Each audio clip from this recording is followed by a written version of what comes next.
Bom dia, eu me chamo Elton César Soeiro, sou egresso do Programa de Pós-Graduação em Letras da Universidade Federal do Maranhão, campus São Luís, e neste vídeo eu vou falar um pouco sobre as minhas experiências no mestrado acadêmico e vou falar um pouco sobre a minha pesquisa de dissertação. Eu entrei no mestrado em março de 2020 e assisti só uma aula presencial inicialmente, né? E logo após começou a pandemia da Covid-19 e as aulas foram interrompidas. E meses adiante, o programa de pós-graduação decidiu ofertar o mestrado acadêmico no formato remoto. Diante disso, eu gostaria, inclusive, de agradecer muito, tanto ao programa quanto aos professores, por terem se articulado para ofertar esse mestrado no formato remoto. Apesar de todos os desafios, né, inerentes a esse formato de ensino, eu acredito que o mestrado foi uma experiência muito positiva e um processo muito enriquecedor na minha formação, porque eu ampliei minhas perspectivas sobre aquisição e ensino de linguagem, sobre desenvolvimento da linguagem, eu construí novos conhecimentos, fiz novas amizades, tive novas experiências. Então, eu acredito que o meu mestrado, apesar de ter sido remoto, foi muito produtivo, foi muito enriquecedor. E aí eu encerrei o mestrado em dezembro de 2023. Geralmente o mestrado leva 2 anos, né, para ser concluído, mas em vista da pandemia da Covid-19, o meu mestrado acabou se estendendo por 3 anos. Eu iniciei em 2020, encerrei em 2023. Eu vou falar um pouco agora sobre a minha pesquisa, né, de dissertação. É, eu sou alfabetizado em língua de sinais, né? Então, muitos surdos, eles têm a língua de sinais como a sua primeira língua.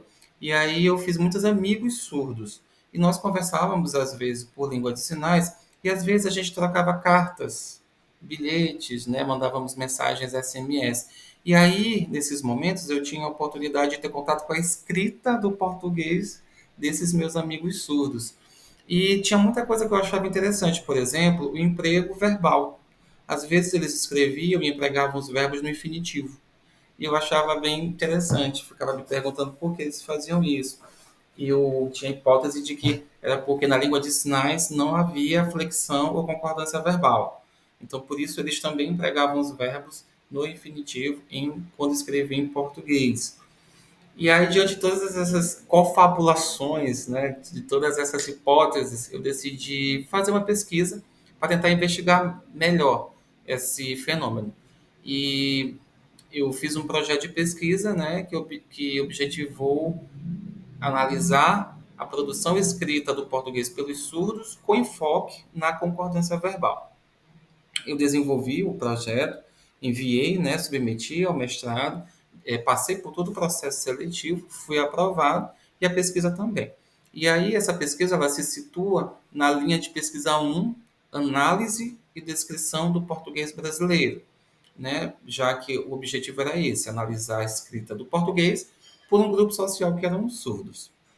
A orientadora da pesquisa foi a professora Mônica Fontinelli Carneiro, e em vista dela não ter muita familiaridade com a área de ensino do português para surdos ou educação de surdos, nós precisávamos de uma orientação. Então, nós falamos com a professora Sandra Patrícia de Faria do Nascimento, da Universidade de Brasília, e convidamos ela a participar da pesquisa. E ela gentilmente concordou. Então, a professora Sandra foi a orientadora da minha pesquisa. E ao longo das minhas leituras, né, ao longo dos estudos que eu fui lendo sobre produção escrita dos surdos, sobre ensino do português para surdos, eu fui percebendo algumas questões específicas. Por exemplo, a maioria dos surdos desenvolve a língua de sinais como primeira língua. Logo, a língua majoritária, o português do Brasil, ele figura para eles como uma segunda língua. Então, os surdos, eles se comunicam por meio de uma língua e escrevem por meio de outra, né? Os surdos têm a primeira língua, mas quando escrevem, escrevem em uma segunda língua. Então, é preciso ter isso em mente. Outra questão foi que existem diferentes estruturas entre a língua de sinais e o português. Em alguns aspectos, eles são similares, em outros são diferentes. Por exemplo, a concordância verbal. No português, todos os verbos podem apresentar concordância. E essa concordância, ela ocorre quando há essa relação entre o sujeito e o verbo da oração. Na língua de sinais, apenas alguns verbos apresentam concordância, enquanto outros não. E aí eu vi que a minha hipótese inicial de que os verbos em língua de sinais não tinham flexão concordância estava errada, né? A estrutura da língua de sinais, os estudos sobre a estrutura da língua de sinais demonstram que os verbos podem ser classificados em dois grupos: verbos com e sem concordância. Então, assim, nós vemos que existem algumas diferenças entre as estruturas da língua de sinais e do português. E outra questão interessante é que vários autores identificaram em suas pesquisas casos de hibridismo estrutural na escrita dos surdos. Ou seja, era uma escrita que reunia elementos linguísticos tanto da língua de sinais quanto do português. Era uma escrita que reunia estruturas linguísticas tanto da língua de sinais quanto do português.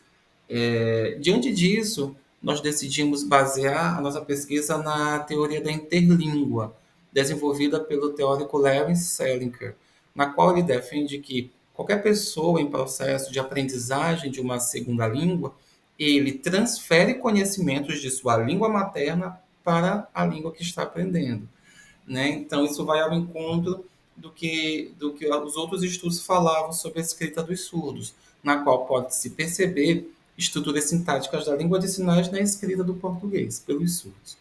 E aí nós fizemos a pesquisa, nós realizamos a pesquisa em uma escola inclusiva de São Luís, pedimos autorização à gestão, né, da escola e eles autorizaram.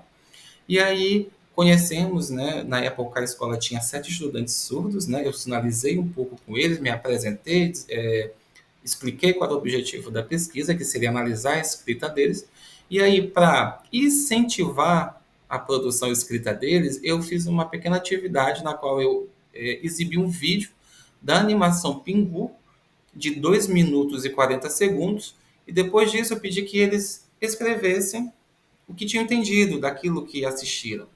E, para minha enorme surpresa, dos 7 estudantes surdos, apenas um deles demonstrou proficiência o suficiente para escrever. Os intérpretes que trabalhavam na escola e que mediaram a comunicação, ajudaram na realização dessa atividade, comentaram que eles estavam, né, no ensino médio, os estudantes surdos, mas ainda não tinham proficiência suficiente para escrever português. Eles entendiam algumas coisas do português, mas não conseguiam escrever. Então, apenas um entre os 7 estudantes surdos participantes da pesquisa conseguiu produzir escrita. E no começo isso foi um empecilho, né? Porque o nosso objetivo era alcançar a produção escrita dos 7 estudantes surdos para conseguir construir um corpus interessante para a pesquisa. Mas aí, em conversa com a professora Mônica e a professora Sandra, nós vimos que aquilo era um dado, né? Ou seja, nós temos naquele contexto de geração de dados, de pesquisa, 7 estudantes surdos, 7 participantes, sendo que apenas um deles conseguiu desenvolver proficiência para escrever o português, né? E eles já estavam no ensino médio, ou seja, estavam perto de concluir a educação básica. Então, esse dado ele é preocupante, porque nós temos 7 estudantes surdos que estão perto de concluir a educação básica e não têm ainda a proficiência necessária para escrever sozinho. E aí isso já leva para uma outra questão, que é a questão do ensino do português aos surdos. Como ocorre esse ensino? Ele é satisfatório? O surdo sai, consegue concluir a educação básica, tendo os conhecimentos necessários e pertinentes para conseguir ler e escrever? Então isso, né, já foi levando para uma outra reflexão também. E aí nós analisamos, né, a produção escrita daquele único estudante surdo que conseguiu escrever, e foi muito interessante porque nós analisamos a base da interlíngua, né, da teoria da interlíngua, como eu mencionei, e vimos que a escrita dele e a concordância verbal tinham traços, características da estrutura da língua de sinais. Alguns verbos ele conseguiu operar a concordância, ele realizou a concordância, e outros verbos ele empregou no infinitivo. E aqueles verbos que ele empregou no infinitivo eram verbos classificados como sem concordância em língua de sinais. Então, nós vimos que houve uma transferência, né, de conhecimentos das estruturas linguísticas da língua de sinais na escrita do português. Então, ali nós vimos casos de interlíngua. E nós consideramos que esse dado ele é interessante porque é uma nova forma de ver a escrita dos surdos. Às vezes, a produção escrita deles é vista como deficitária, uma escrita errada, né, que é produzida por uma pessoa que tem um déficit cognitivo, déficit de aprendizagem, e não é verdade. A partir dessa pesquisa, nós podemos ver que a escrita dos surdos ela tem características singulares, mas é porque é uma escrita que reúne estruturas linguísticas de duas línguas, a língua de sinais e o português. Então, aquela escrita ela é um indício dos ajustes mentais que o surdo tem feito sobre os conhecimentos nas duas línguas, e aí ele expressa aquilo em sua escrita, certo? Inclusive, defendemos em nossa pesquisa que os professores de português podem utilizar a escrita dos surdos como uma espécie de diagnóstico para identificar em que nível de fluência ele está em português. A aprendizagem do português ele é um processo, né? Ele ocorre gradualmente. Então, a escrita do surdo ela indica qual é o nível de fluência em que o surdo se encontra no processo de aprendizagem do português. E a partir desse diagnóstico, o professor de português ele pode desenvolver metodologias e abordagens para fazer com que o surdo avance em seus conhecimentos em relação à escrita do português.